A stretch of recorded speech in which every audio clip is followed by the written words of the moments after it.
Welcome to the AI Chat Podcast. I'm your host, Jaden Schaefer. Today on the podcast, we have the pleasure of being joined by Praveen Akkiraju, who is a managing director at Inside Partners based in San Francisco Bay Area. He brings a product and operational lens to investing in passionate entrepreneurs who seek to challenge the status quo in areas of automation, data platforms, DevOps, and infrastructure software. So prior to Insight, Praveen actually served as a managing partner at the SoftBank Vision Fund, where he led the enterprise and SaaS investment practice. And before that, he was CEO of Viptela Incorporated, a SaaS platform for enterprise edge, and also CEO of VCE, an enterprise cloud infrastructure company.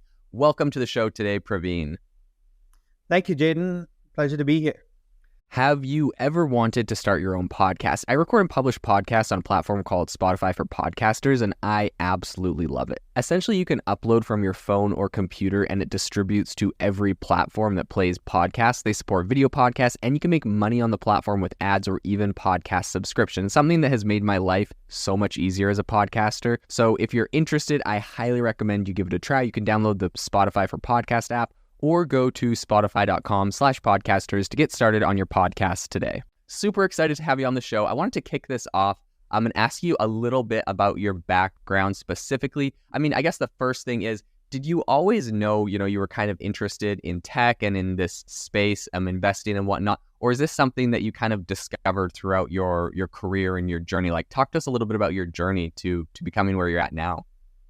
Yeah, indeed. So I was fortunate to start my career at the advent of the internet age, if you will, the early days of the internet. And so at Cisco, where I started my career, we were a pioneering company that built the internet infrastructure.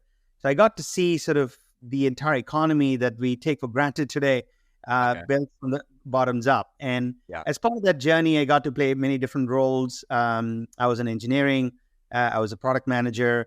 And as I kind of got to run some of the larger businesses that both on the service provider and the enterprise side, I ended up on the investment committee at Cisco, where, as you know, Cisco it was a pretty prolific sort of acquirer of startups and technology.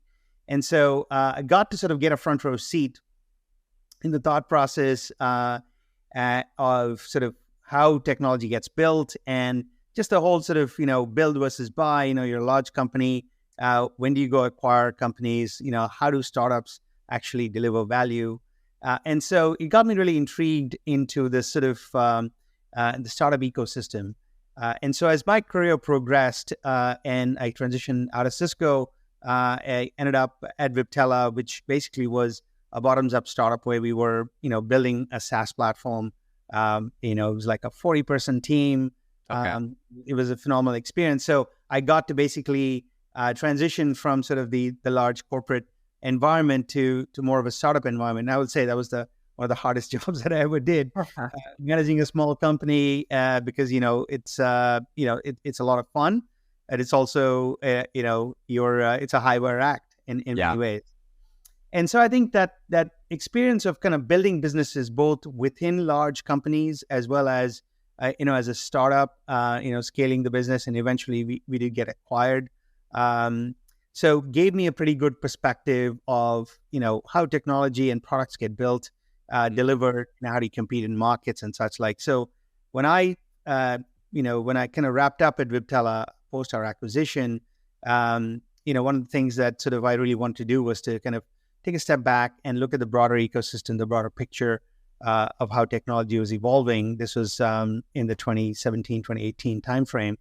And we were at the cusp of AI. And at that time, AI was really all about sort of predictive AI and, computer vision and application of computer vision, things like autonomous vehicles and such like. So I was really intrigued to be able to kind of go spend time with founders and understand that side of the equation better. So that's kind of when I transitioned to the investing side at SoftBank, and then eventually sort of ended up at Inside, where I've been here for the last 3+ years, primarily focusing on, the areas that you talked about earlier. Very, very interesting. Yeah, and an incredible background. What I'd be curious to know from you is, how is your experience as CEOs, both at Viptela and also VCE, right? You said these are two of the hardest jobs you did, running startups and whatnot, but how has your experience as CEO kind of influenced your perspective on investing in AI startups? Yeah, and that's a great question. I think,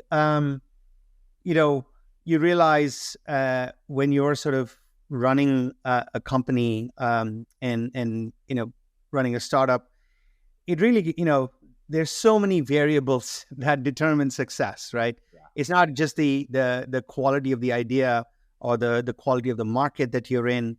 It's all of those combined with the team, combined with sort of, key decisions, how you make them, combined with kind of the investors you decide to work with and how they help you. And of course, a slice of luck, right? All of this kind of combines together to be able to make for success. So when you sit on the investing side of the table, and from my perspective, having sort of earned my scars in the back, if you will, made mistakes and been been in the hot seat, you get to sort of you get a better sense of understanding of what's really driving a founder, when they kind of step forward and start this company, right? And I think you allow yourself to kind of because you understand the variability here. You're not looking for like one amazing thing that makes a decision on whether this is the company that we want to invest in or this is the founder we want to invest in. You also allow yourself to kind of,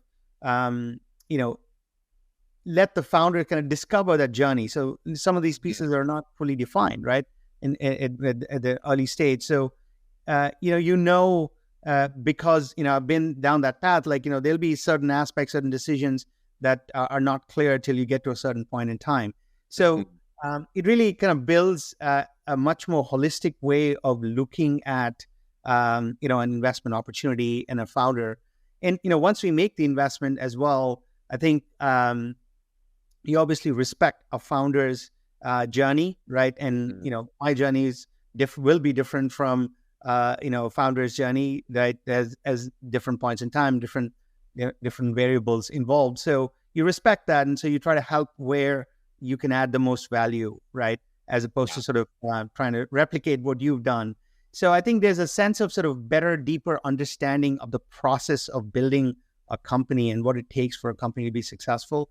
And also, when things go sideways, as they do, like it's a startup, you have a better sense of like, look, the sun will rise tomorrow morning. It's not the end of the world. And, I think you get a better sense of both helping the founder through that particular situation, also, as well as an investor, making sure that you're not, panicking or you're trying to put more pressure on a situation where they're already sort of working through stuff, right? Yeah, no, I think those are some really great insights. And then I guess specifically kind of looking at those founders that you mentioned, right? What are some of the key traits you look for in, founders or entrepreneurs that are kind of aiming to disrupt fields? I know you kind of focus on like automation, data platforms, DevOps, infrastructure, software, that kind of stuff. So what are some of the key traits of founders and entrepreneurs that you're looking for? Yeah, I mean, I think, one of for me, really the most important thing is the way that a founder tells the story. And, the important thing that in my mind sort of defines a key variable of success for a startup is really how deeply they understand the customer, right? And why whatever it is that they're building, right, really resonates with a customer and how the customer derives value. So when I listen to a founder, I listen very carefully about sort of how they tell the story. If they're talking about like, anecdotes of customers, right, problems from a customer point of view, and the customer is kind of weaved into every aspect of their narrative, that gives me a sense of, hey, here's a founder who obviously has, phenomenal technology background, right, or what have you. But more than anything else, they fundamentally understand the customer, the problem, and how a customer will derive value from whatever it is that they're building.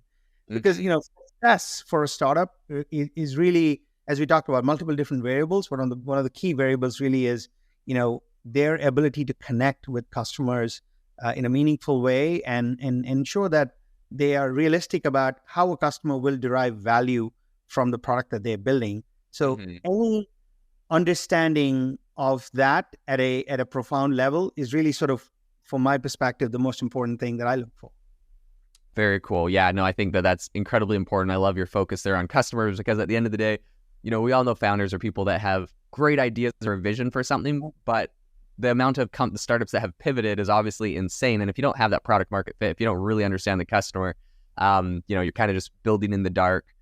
Something I would be curious to know is when you're looking at some of these frameworks around, venture capital and everything going on today, how do you see the role of kind of venture capital evolving, especially in today's AI landscape where AI is getting integrated into everything? There's a lot of big shifts happening. How do you see the role of venture capital evolving, or maybe what are some of the changes you think may come?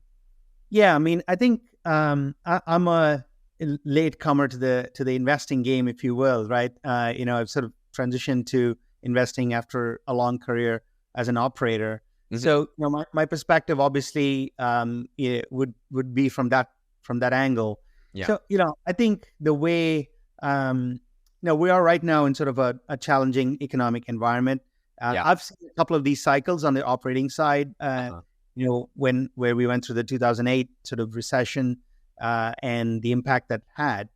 And so I think as a venture investor, the journey starts when you actually write the check, right? The journey doesn't, you don't celebrate when you invest in a company, and it's phenomenal. You're excited about the opportunity to work with the founder, but truly the journey starts at that point because the founder is looking at you as a partner and as somebody who's going to kind of obviously be there for you through the ups and downs, but more importantly, sort of as a contribute to the effort, right? You're part of the team now. Yeah, you're not sitting on a board just kind of watching things and essentially participating in a board meeting, but you are part of the team, and you participate as the founder wants you to participate, right? So I think what that means for me, if I kind of break that down, it's really sort of each of us as investors bring our own point of view. I come from a product and a engineering background, so I can contribute to a conversation on product strategy, scaling teams, right? These are things that I've done. So what I try to do with my founders is basically say, like, hey, here's kind of where I'm coming from. This is kind of my background, right? Here's kind of what Insight can offer to you, right? And we have a pretty extensive set of resources that founders tap into. It's part of the reason why I actually joined Insight as opposed to a couple of other opportunities that I was looking at. Okay.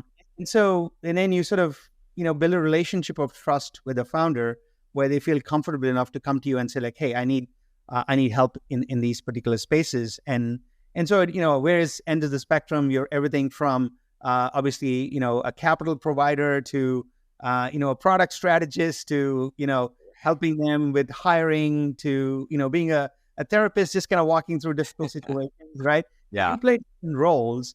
But, the most important thing is that you have to first establish trust with the founder in a way that they understand how you can help them, and you're respectful of sort of how you engage with them, irrespective of what your background is. And I think that's sort of the way I see, my role, right, as an investor. Yeah. And I mean, I think it's funny you mentioned being a therapist so often. I think there's a lot of different roles that venture capitalists are playing today. And of course, the reason for that is because there's a lot of challenges in startups. Specifically, what I'd love to ask you about is, from your perspective and what you're kind of seeing, maybe some of your portfolio companies or companies that are coming across your desk, what are some of the most common challenges that AI startups are having today, specifically for some of these AI startups, and how do you think that they can overcome these? Yeah. I think the first thing I'll say is, AI in startups, right, as part of sort of products and technology has been around for a while, right? I mean, the AI revolution didn't start in November 2022 when it was released. Though it, the engagement and obviously it's caught the imagination of of the world at large. So I think from my perspective, really, if I were to think about AI is really a tool, right? Mm-hmm. And I go back to sort of first principles, which is, how are you solving the customer's problem and how is the customer deriving value? And I think a lot of sort of the challenge with AI, right?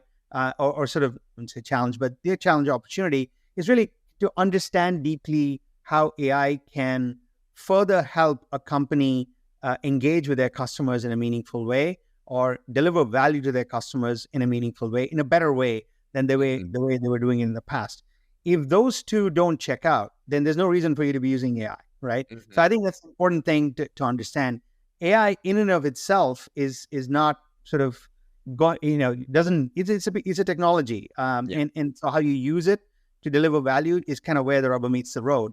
So I think when we kind of look at startups in this particular domain, I have in my portfolio, for example, in Insight's portfolio at large, a lot of companies that have been leveraging AI, for automation, for natural language processing, OCR, right, computer vision, predictive analytics, like all of these things, which are essentially a different generation of AI, are already incorporated into the platform. So the generative side of things, which is obviously the current sort of transition, if you will, current wave of AI, allows startups to essentially create a much better user interface, much simpler user interface. Like using natural language to ask questions, or replacing custom dashboards with, generative AI potentially creating sort of presenting the information the way you want it.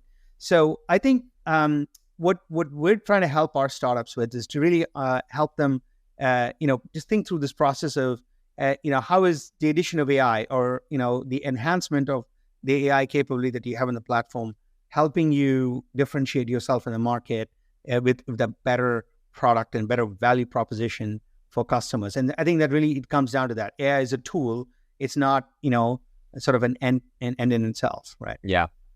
I love that. I think that's some really good insights into that. Something I would be curious, of course you mentioned this AI revolution. It didn't just start recently. This has been ongoing for a long time, but it does seem to be accelerating. And maybe it's just we're more aware of what's the acceleration, but it seems everyone being interested in it. Now everyone's, all the companies are kind of focused on building on it. Something I'd ask is, as AI continues to grow, what are some areas of opportunity that you're the most excited about for the next, kind of wave of these AI or startups and kind of the field? Yeah. And you're right. I think, clearly this sort of generation of AI connects with the end user in a much more profound way than, let's say, a predictive analytics, engine that's kind of doing risk predictions or failure predictions. That's not quite visible, not, something that you as a consumer or even a knowledge worker can engage with, right? The fact that the generative side, the natural language interfaces it enables is profound. So I can see like three areas where, this generation of AI is going to be, significantly sort of transformative. If you kind of think about sort of the best product market fit today for a generative AI product, it's the coding copilots, right? Yeah. Those are, for a experienced programmer, and it's not for the novice, right? It truly is game changing in terms of your productivity. And so we've heard from a lot of CIOs that as these coding copilots get deployed, they're seeing, anywhere from 20 to 30% productivity improvements amongst their engineers. So that's a clear use case. It delivers value. It delivers significantly better experience for developers, and it's being rolled out at scale in a lot of companies, right? So I think that's almost the most optimal product market fit that you have today for a generative AI product. The other area, obviously, is in the space of kind of copy generation, right? So you just saw Writer, which is one of our companies, by the way, raised a big round last week. Yes, I did a podcast on that. Very exciting. Yeah. I mean, and that's because they can deliver immediate value, right?